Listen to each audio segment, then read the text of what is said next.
हमारे चैनल से जुड़ने के लिए YouTube पर लिम्रा एजेंसी सब्सक्राइब करें। यानी अपनी इज्जत बैठाने के लिए तकवा परहेजगारी का सहारा नहीं लेता है, बल्कि गोंडों के ताल्लुक का सहारा लेता है। आला हजरत फाजली बरेलवी ने कहा था, किसी गोंडे से दोस्ती करेगा तो वक्त पे वो गोंडा काम नहीं आएगा, वो तुझे लूट लेगा।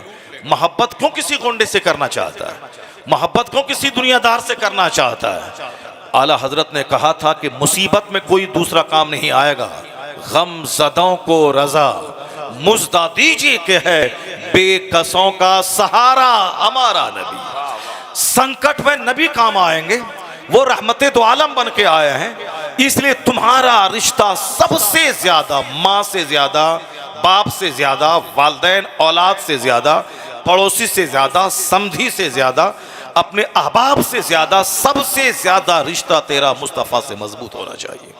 और इसी को पैगंबर आजम ने कहा था कि ला युमिनु अहदुकुम हत्ता अकून अहब्ब इलैहि मिन वालिदिही व वलदिही वन्नास अजमईन। तुम में से कोई परफेक्ट मोमिन हो ही नहीं सकता है जब तक कि मुस्तफ़ा की मोहब्बत औलाद से ज्यादा, वालिदैन से ज्यादा और सारे लोगों से ज्यादा ना हो जाए। ये बातें सिर्फ कहने की रह गई हैं, अब जरूरत है कि कहने से ज्यादा उसको अपनी जिंदगी में इस बात को उतारा जाए। बीवी की खुशी से ज्यादा मुस्तफ़ा की खुशी को तलाश किया जाए, अपने शौहर की खुशी से ज्यादा मुस्तफ़ा की खुशी को तलाश किया जाए, अपने बॉस की खुशी से ज्यादा सरकारे दो जहां की खुशी तलाश की जाए। समाज में अपना स्टेटस बनाने से ज्यादा पैगंबर आजम की निगाह में अच्छा बनने की कोशिश किया जाए। अगर मुस्तफ़ा की निगाह में आप बस गए और हुजूर को सबसे ज्यादा आपने प्यार दिया, तो जिस तरह दुनिया में किसी को प्यार देने की वजह से आप रात दिन एक कर देते हैं, लेकिन जब सच्चा प्यार मुस्तफ़ा से हो जाएगा तो 40 दिन नहीं 40 साल हो जाएंगे, एक वक्त की नमाज आपकी नहीं छूटेगी। सरकार गौसे आजम को जब सच्चा प्यार मुस्तफ़ा से हुआ तो उस मुस्तफ़ा की मोहब्बत में आप इस कदर पिल गए कि उनका खादिम कहता है कि मैंने अपने शेख को देखा है कि 40 बरस से इशा के वजू से फज्र की नमाज पढ़ रहे हैं, अब मैं 15 साल से देख रहा हूं कि सिर्फ एक पांव पे खड़े होकर इशा से लेके फजर के बीच में पूरा कुरान पाक खत्म कर लेते हैं।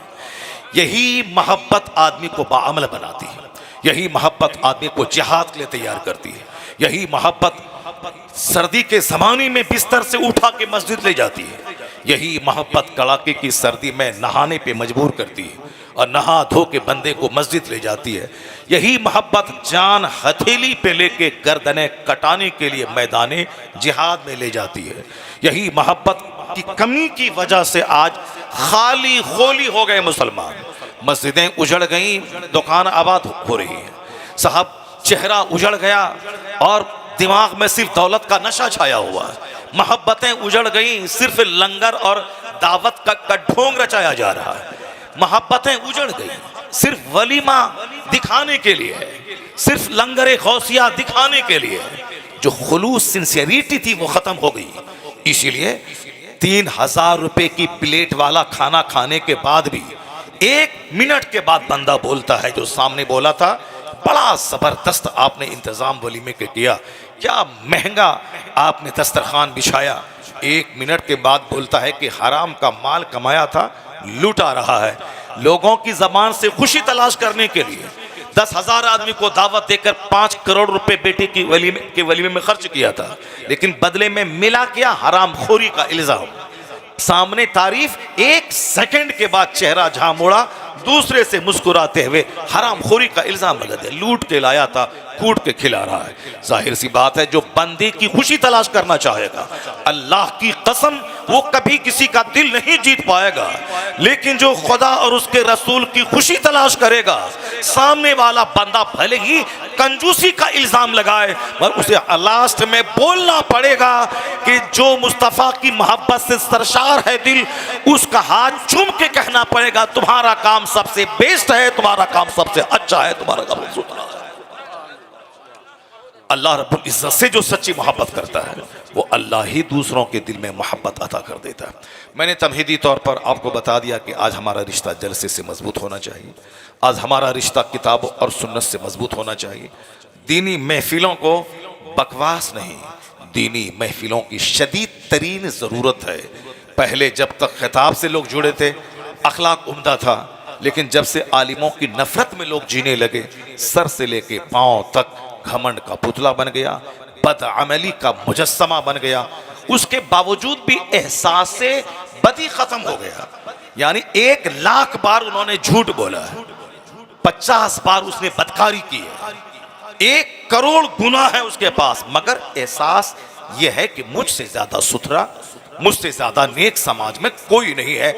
दिल मर चुका है, एहसास से ज़िया भी नहीं रहा, एहसास से गुनाह भी नहीं रहा।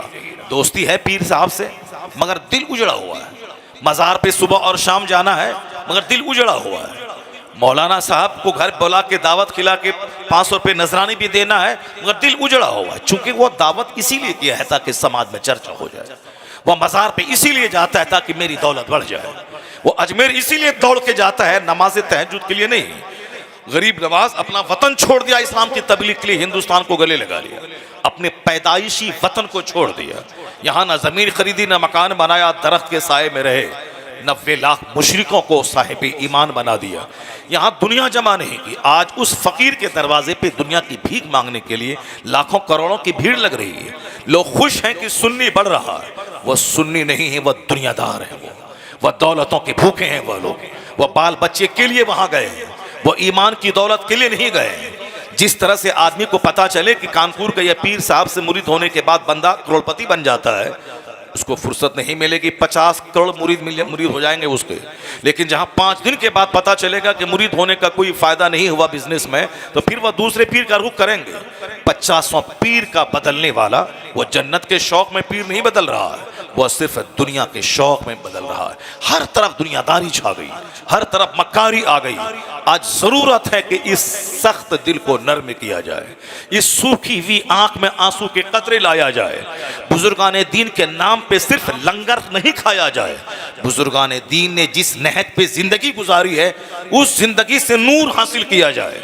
हुजूर ने कभी कहा था, नहैतुकुम अन ज़ियारतिल क़ुबूर, मैंने तुमको कब्रों की जियारत से रोका था, मगर अब कहता हूं कि फज़ूरूहा, कब्रों की जियारत किया करो।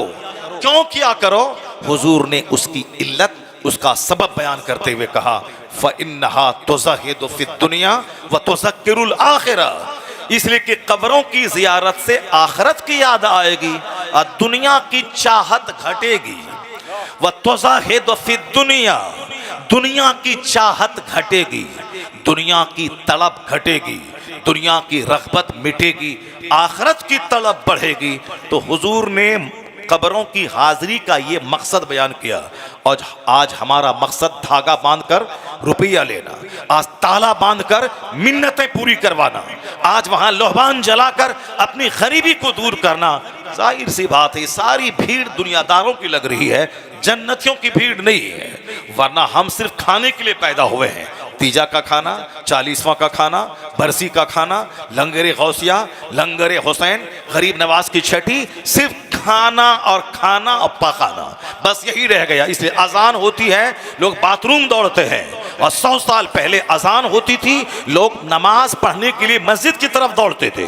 चूंकि उस वक़्त में खाना कम था, इबादत ज़्यादा थी। और अभी खाना ही ज़्यादा है, इबादत घट गई है। लोगों का रिश्ता बाथरूम से ज़्यादा मजबूत हो गया है और मस्जिद से रिश्ता कमज़ोर हो गया है। ज़रूरत है कि ज़ाहिर पे जोर ना दे के बातिन पे जोर दिया जाए। सिर्फ मज़ारात पे चादरों की बाड़ नहीं लगाई जाए, सिर्फ मज़ारात पे धुआं नहीं दिया जाए, सिर्फ मज़ारात पे साहब ताला और धागा जाहिलों और मुशरिकों की तरह धाला और धागा और ताला नहीं बांधा जाए, बल्कि मज़ार पाक के अंदर जो लेटे हुए हैं उनके तकवा से नूर हासिल किया जाए, उनकी नमाजों की पाबंदी से नूर हासिल किया जाए। कि वो 40 बरस तक इशा के वजू से फजर पढ़ा है, मैं भी कोशिश करूंगा कि 40 बरस तक हर नमाज अलग अलग वजू से मैं अदा कर लूं, कोई नमाज मेरी कज़ा ना होने पाए। अगर ऐसा हो गया तो 50 बार मज़ार पे जाने से जो फैज़ नहीं मिलेगा, उसकी जिंदगी की नक्ल से बुजुर्ग की रूह कब्र अनवर में खुश हो जाएगी। जब कब्र में रूह खुश होगी तो उनके फैजान से जिंदगी मालामाल हो जाएगी। सुभान अल्लाह, नारे तकबीर,